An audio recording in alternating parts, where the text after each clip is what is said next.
Di tengah malam hujan deras di Jakarta, pintu rumah keluarga Sari dibanting keras. "Kau bukan anakku lagi," teriak ayahnya, wajahnya memerah karena marah. Sari, berusia 28 tahun, berdiri di depan rumah dengan tas ransel basah kuyup, air mata bercampur hujan, menyadari bahwa pengakuannya tentang orientasi seksualnya telah menghancurkan ikatan keluarga selamanya. Sari berjalan menyusuri jalan raya yang sepi, angkot terakhir sudah lewat. Hatinya hancur, tapi ada sedikit kelegaan di balik rasa sakit itu. Selama bertahun-tahun, dia menyembunyikan rahasia ini, berpura-pura menyukai pria untuk memenuhi harapan orang tua. Ayahnya, seorang pegawai negeri yang taat beragama, selalu bermimpi melihat anak perempuannya menikah dengan pria baik-baik. Ibu Sari, meski diam, ikut menekan dengan cerita tentang tetangga yang bahagia dengan keluarga besar. Tapi malam ini, setelah Sari tak sengaja tertangkap berciuman dengan teman wanitanya di kamar, semuanya runtuh.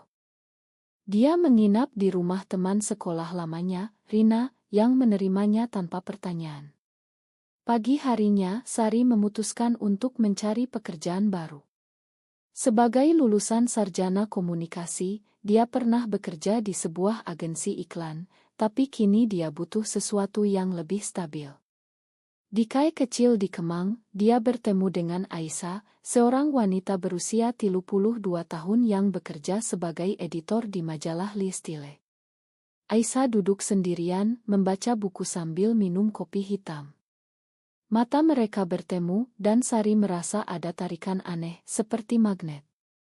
"Halo, boleh gabung?" tanya Sari, suaranya gemetar karena malam sebelumnya. Aisyah tersenyum, matanya hijau tajam menyinari wajahnya. "Tentu, sepertinya kau butuh teman bicara." Percakapan mereka mengalir lancar, dari buku Aurit hingga mimpi masa depan. Sari tak menceritakan kejadian malam itu, tapi Aisyah seolah paham. "Hidup ini penuh kejutan buruk, tapi juga yang baik," kata Aisyah. Mereka bertukar nomor telepon, dan Sari pulang dengan hati sedikit ringan. Hari-hari berikutnya, Sari mulai bekerja sebagai barista di kai yang sama. Aisyah sering datang, memesan kopi yang sama, dan mereka berbincang semakin dalam. Aisyah bercerita tentang masa lalunya, dia pernah bertunangan dengan pria, tapi membatalkannya karena menyadari dirinya lebih menyukai wanita. Keluarganya di Bandung marah besar, tapi Aisyah memilih hidup mandiri di Jakarta. "Aku kehilangan mereka, tapi aku menemukan diriku sendiri," katanya. Sari terinspirasi, tapi juga takut. Bagaimana jika cinta ini membawa lebih banyak rasa sakit? Suatu sore, setelah shift kerja, Aisyah mengajak Sari jalan-jalan ke Monas. Di bawah cahaya senja, mereka duduk di rumput, berbagi cerita. "Aku suka kamu, Sari," kata Aisyah tiba-tiba. Sari terkejut, tapi hatinya berdegup kencang. Mereka berciuman untuk pertama kali, lembut dan penuh arti. Tapi di balik kebahagiaan itu, Sari merasa bayangan keluarganya masih menghantui. Ayahnya menelepon berkali-kali, memohon maaf tapi juga menuntut Sari kembali normal. Ibu Sari mengirim pesan, "Kau membuat kami malu di depan saudara." Konflik mulai muncul. Sari mulai ragu apakah hubungan ini layak untuk kehilangan keluarga. Aisyah, yang lebih berpengalaman, meyakinkannya. "Cinta sejati tak bisa dipaksa," katanya. Tapi Sari tak tahu bahwa Aisyah menyembunyikan rahasia, dia masih berhubungan dengan mantan tunangannya, seorang pria bernama Rudi, yang kini menjadi teman dekat. Rudi sering menelepon Aisyah, membicarakan bisnis bersama. Sari tak curiga, tapi benih kecemburuan mulai tumbuh. Malam itu, Sari tidur di apartemen Aisyah untuk pertama kali. Mereka berpelukan, berbicara tentang mimpi. "Aku ingin membangun keluarga denganmu," bisik Aisyah. Sari tersenyum, tapi dalam hati, dia bertanya-tanya, apakah masyarakat Indonesia siap menerima mereka. Di negeri ini, di mana agama dan tradisi kuat, lesbian sering dianggap tabu. Teman-teman Sari mulai menjauh setelah mendengar rumor dari keluarganya. Sari merasa terisolasi, tapi Aisyah menjadi penyangganya. Pagi berikutnya, Sari mendapat panggilan dari adiknya, Lina. "Kak, ayah sakit." Dia bilang karena kau. Hati Sari hancur. Dia harus memilih kembali ke keluarga dan meninggalkan Aisyah, atau melanjutkan dan menghadapi konsekuensi. Dia menangis di pelukan Aisyah, tapi Aisyah berkata, "Jangan biarkan mereka mengendalikanmu." Sari memutuskan untuk mengunjungi ayahnya, tapi dengan syarat, dia tak akan berubah. Di rumah sakit, ayah Sari terbaring lemah. "Makan ayah, tapi kau harus berubah," katanya. Sari menjawab tegas, "Aku tak bisa, ayah. Ini diriku." Ayahnya diam, tapi ibunya menangis. Sari pulang dengan hati berat, tapi lebih kuat. Hubungannya dengan Aisyah semakin dalam, tapi tekanan sosial mulai terasa. Di kantor Aisyah, rekan kerja mulai bergosip tentang orientasinya. Aisyah dihadapkan pada pilihan, menyembunyikan atau terbuka. Sari mulai mencari dukungan dari komunitas LGBT di Jakarta. Dia bergabung dengan grup online, bertemu orang-orang yang punya cerita serupa. Tapi di sana, dia mendengar kisah tragis, teman yang diusir, yang depresi, bahkan yang bunuh diri karena tekanan. Sari takut, tapi Aisyah meyakinkannya. "Kita kuat bersama," katanya. Namun, rahasia Aisyah tentang Rudi mulai terungkap. Sari melihat pesan di ponsel Aisyah, "Aku masih sayang kamu, Ais." Hati Sari terluka, tapi dia diam dulu. Konflik memuncak ketika Sari konfrontasi Aisyah. "Siapa Rudi?" tanyanya. Aisyah menjelaskan, dia teman bisnis, mantan tunangan. Tak ada lagi perasaan. Tapi Sari ragu. Mereka bertengkar hebat, Sari pergi meninggalkan apartemen. Di jalan, dia berpikir tentang segalanya, kehilangan keluarga, teman, dan kini mungkin Aisyah. Apakah ini harga yang pantas? Sari berjalan sendirian di malam Jakarta yang ramai, pikirannya kacau. Setelah pertengkaran dengan Aisyah, dia merasa dikhianati.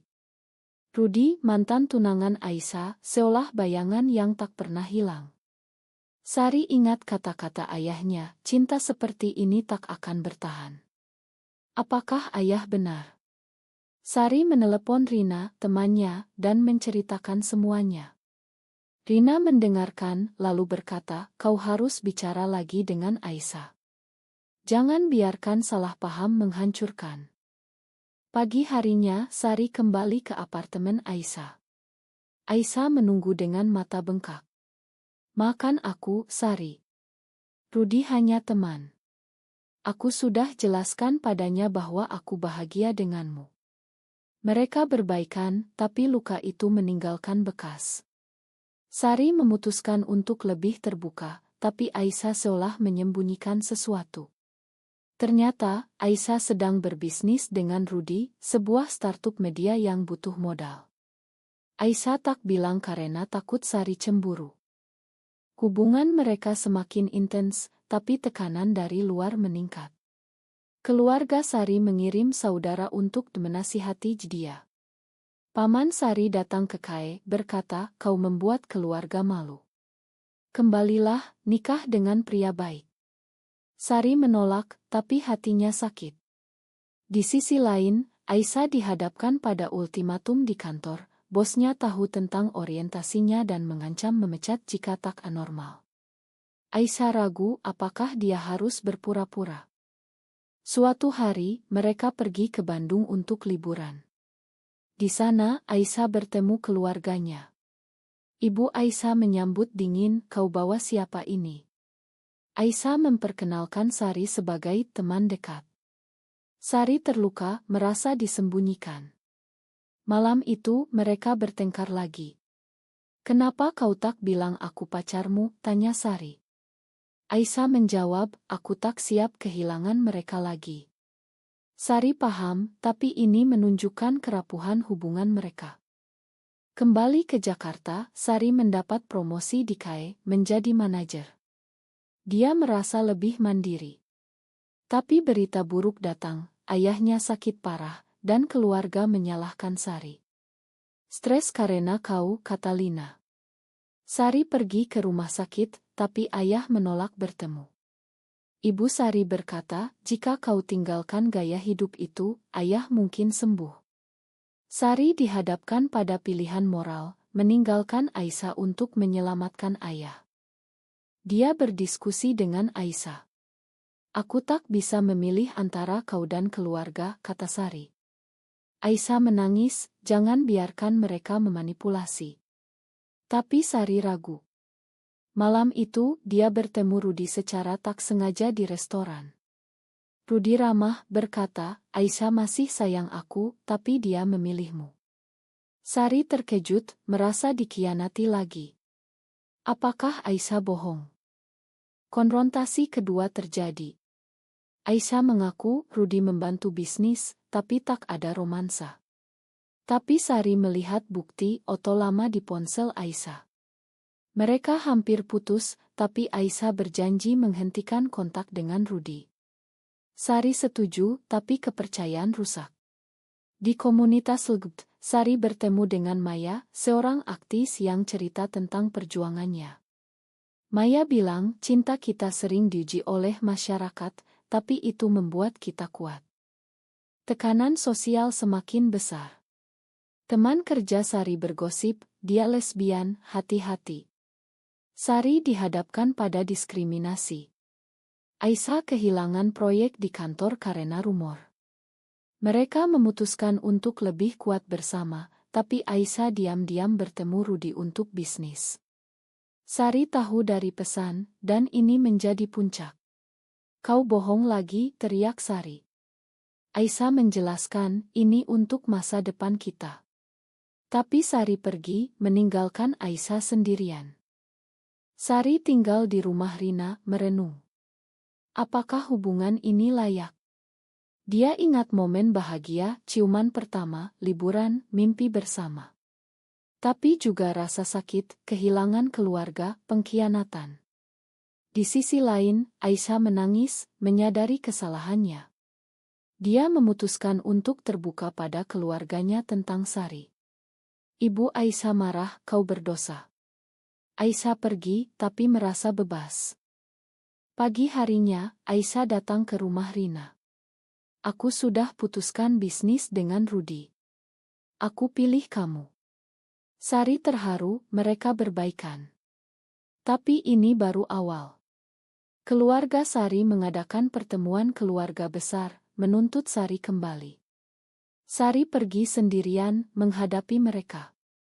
Aku lesbian, dan aku bahagia, katanya. Mereka marah, tapi paman Sari diam-diam mendukung. Sari pulang dengan hati ringan, tapi tahu perjuangan belum selesai. Hubungan mereka stabil, tapi masyarakat mulai bereaksi. Berita tentang pasangan lesbian di Jakarta menyebar di media sosial, meski tak langsung tentang mereka. Sari dan Aisyah bergabung dengan demonstrasi hak LGBT, merasa bagian dari perubahan. Tapi ancaman datang, pesan anonim mengancam Sari. Hati-hati, orang seperti kau tak aman. Sari takut, tapi Aisyah meyakinkan, kita lawan bersama. Kehidupan Sari dan Aisyah mulai stabil, tapi badai baru datang. Ayah Sari meninggal tiba-tiba karena serangan jantung. Keluarga menyalahkan Sari, kau penyebabnya. Di pemakaman, Sari datang tapi diusir oleh saudara. Hatinya hancur, merasa bersalah. Apakah pilihan cintanya membunuh ayah? Aisyah mendukung, bukan salahmu. Dia tak bisa menerima. Tapi Sari depresi, mulai menjauh dari Aisyah. Di tengah kesedihan, Aisyah mendapat tawaran kerja di Singapura, posisi lebih baik. Ini kesempatan kita pindah, jauh dari tekanan, kata Aisyah. Sari ragu, aku tak bisa tinggalkan Indonesia. Konflik muncul, Aisyah ingin pergi, Sari ingin bertahan. Mereka bertengkar, Sari bilang kau egois. Aisyah menjawab, aku ingin lindungi kita. Sari merasa ditinggalkan, ingat pengkhianatan sebelumnya. Sari bertemu Maya lagi di komunitas. Maya cerita tentang pasangannya yang pergi karena tekanan. Jangan biarkan itu terjadi, kata Maya. Sari renung, tapi Aisyah sudah packing. Malam itu mereka bicara panjang. Aku takut kehilanganmu, kata Sari. Aisyah menangis, aku juga. Mereka memutuskan Aisyah pergi dulu, Sari menyusul nanti. Tapi ini membuat jarak. Selama Aisyah di Singapura, mereka video call setiap hari. Tapi Sari merasa kesepian. Di kerja, dia bertemu dengan Tia, rekan baru yang lesbian juga. Tia ramah, mereka berbagi cerita. Tia bilang, Aisyah jauh, mungkin kau butuh teman dekat. Sari tergoda, tapi setia. Namun, suatu malam setelah minum, Tia mencium Sari. Sari tolak, tapi merasa bersalah. Aisyah tahu dari pesan salah kirim. Kau khianati aku, tanya Aisyah marah. Sari jelaskan, tak ada apa-apa. Tapi kepercayaan rusak lagi. Aisyah putuskan pulang ke Jakarta. Saat bertemu, mereka bertengkar hebat. Kau sama saja seperti Rudi, kata Sari. Aisyah terluka, aku korbankan karier untukmu. Mereka hampir putus, tapi memilih counseling dari komunitas LUT. Di sesi counseling, mereka ungkap perasaan dalam. Sari bicara tentang trauma keluarga, Aisyah tentang ketakutan ditinggalkan.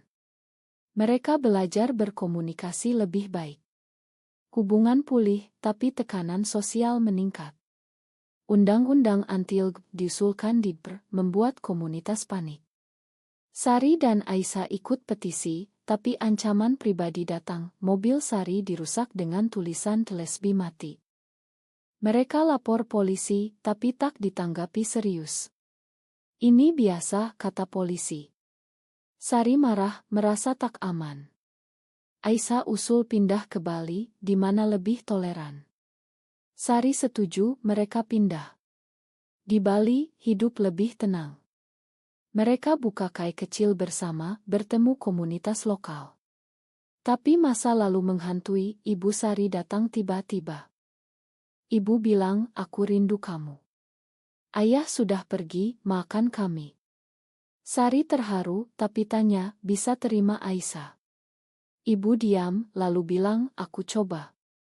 Ini langkah maju, tapi lambat. Sari senang, tapi Aisyah curiga. Jangan terlalu percaya, kata Aisyah. Ternyata, ibu datang karena butuh uang setelah ayah meninggal, keuangan sulit. Sari kecewa, merasa dimanatkan. Dia beri uang, tapi putuskan hubungan lagi. Kau tak berubah, kata Sari. Ibu pergi menangis. Sari sakit hati, tapi Aisyah dukung. Hubungan mereka semakin kuat, tapi ujian baru, Aisyah sakit, didiagnosis kanker payudara stadium awal. Sari panik, aku tak bisa kehilanganmu. Aisyah tenang, kita lawan bersama. Sari jadi perawat, tapi biaya mahal. Mereka jual kai, tapi tak cukup. Aisyah hubungi Rudi lagi untuk pinjam uang. Sari marah, lagi-lagi dia. Aisyah jelaskan, ini untuk hidupku. Sari setuju, tapi cemburu kembali. Pengobatan berjalan, Aisyah sembuh lambat. Di saat lemah, Aisyah ungkap rahasia, dulu dia pernah aborsi anak dari Rudi, sebelum sadar lesbian. Sari terkejut, tapi paham. Itu masa lalu, kata Sari. Mereka semakin dekat, tapi masyarakat Bali mulai bergosip. Pemilik rumah sewa usir mereka karena tak pantas. Mereka pindah lagi ke Yogyakarta. Di sana komunitas lebih besar. Sari mulai aktif di advokasi, bicara di seminar tentang hak LGBTQ. Aisyah dukung, meski masih lemah. Tapi ancaman nasional, undang-undang disahkan, membuat hubungan mereka ilegal. Mereka takut, tapi memilih bertahan. Di Yogyakarta, Sari dan Aisyah menemukan kedamaian sementara. Sari bekerja sebagai aktivis di hak manusia, Aisyah pulih dan jadi penulis relance. Mereka hidup sederhana, tapi bahagia. Namun, berita nasional tentang penangkapan pasangan membuat mereka waspada. Kita harus hati-hati, kata Aisyah.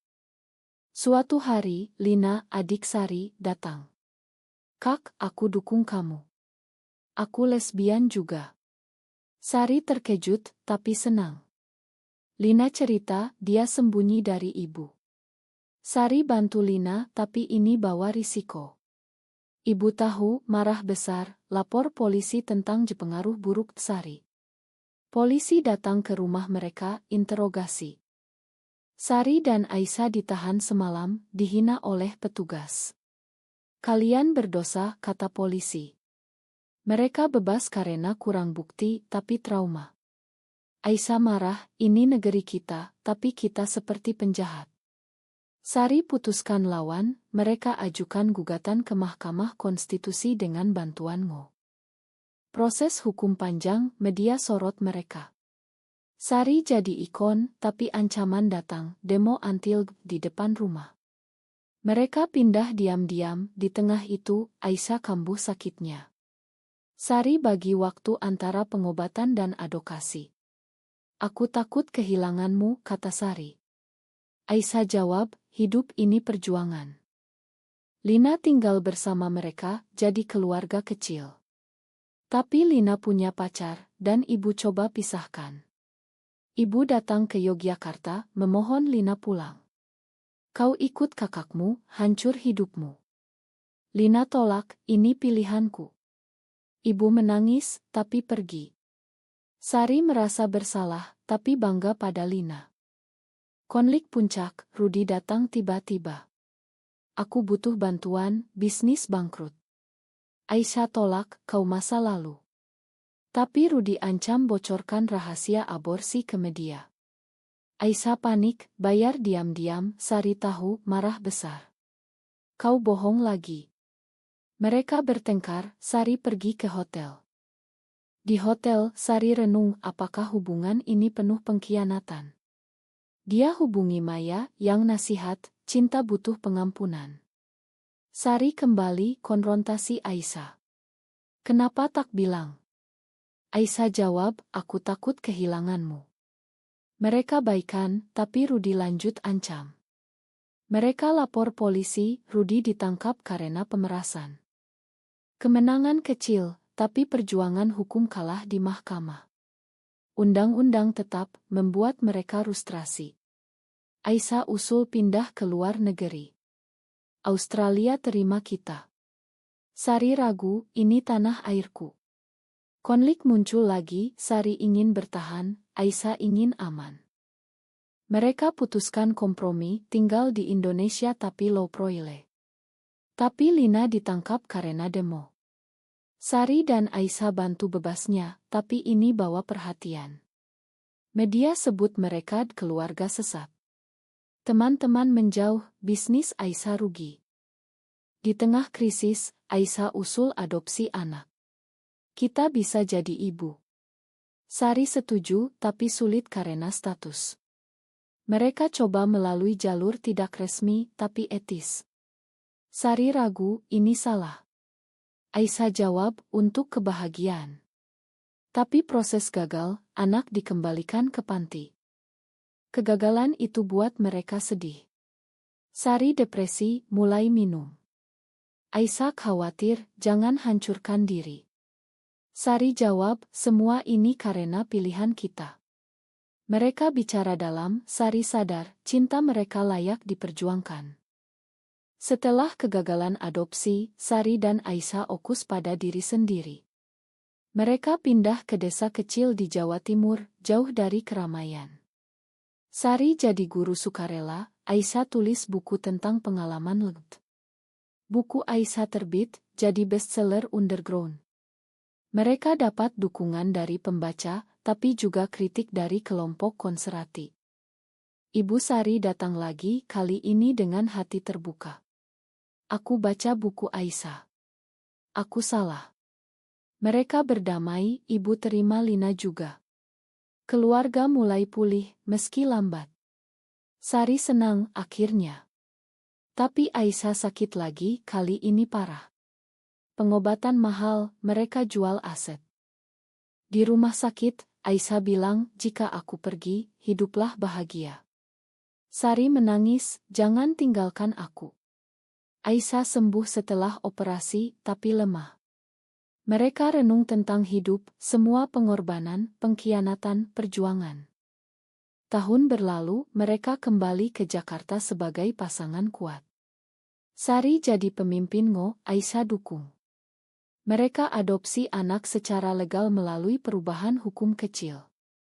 Keluarga bahagia, tapi ingat harga, kehilangan ayah, teman, keamanan. Di akhir, Sari bertanya pada dirinya, apakah semua ini benar? Cinta mereka membawa kebahagiaan, tapi juga rasa sakit bagi orang lain. Apakah pilihan untuk hidup autentik selalu benar, meski menyakiti keluarga dan masyarakat?